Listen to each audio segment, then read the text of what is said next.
I like to think about the finding in the temple, that moment when Mary and Joseph realized Jesus was missing. They had gone to Jerusalem for the Passover, and now the time had come to return home. The roads would have been crowded, filled with families and pilgrims, voices rising and falling in 1,000 conversations. There would have been laughter, movement, children running ahead, friends catching up, a swirl of sound and life and activity. In the middle of all that, they lost Jesus. It's striking, isn't it? They weren't doing anything wrong. They weren't sinning or rebelling. They were simply caught up in the busyness of the journey, the ordinary chaos of life. And somewhere along the way, Jesus wasn't with them anymore.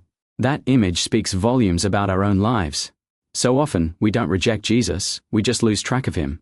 It's not deliberate. It happens quietly, gradually. Between work, school, responsibilities, family obligations, and the constant noise of modern life, we can move through our days surrounded by motion and sound, and yet realize one day that he's not at the center anymore. Like Mary and Joseph, we sometimes need to stop, turn around, and begin the journey back to find him. And that journey can be humbling. Mary and Joseph had to retrace their steps, searching among friends and relatives, asking questions, feeling the sting of worry and loss. It took them 3 days, 3 long days of searching, before they found him again. And where was he? In the temple, in his Father's house. That too carries meaning. When we lose Jesus, when our lives drift out of alignment with him, we will always find him again where he has always been, in the presence of the Father, in prayer, in worship, in the still and sacred spaces that the world often forgets.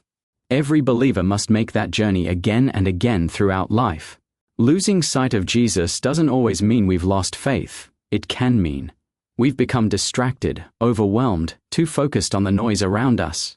But the beautiful truth is that he can always be found again, and the path back to him is never closed.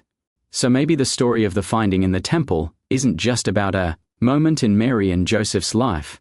It's a reminder for all of us. When we realize that somewhere along the road we've lost that closeness with Christ, we shouldn't despair. We simply need to stop, turn around, and seek him again. And when we do, we'll find him where he has always been, in the Father's house, waiting for us with love, ready to remind us of who we are and whose we are.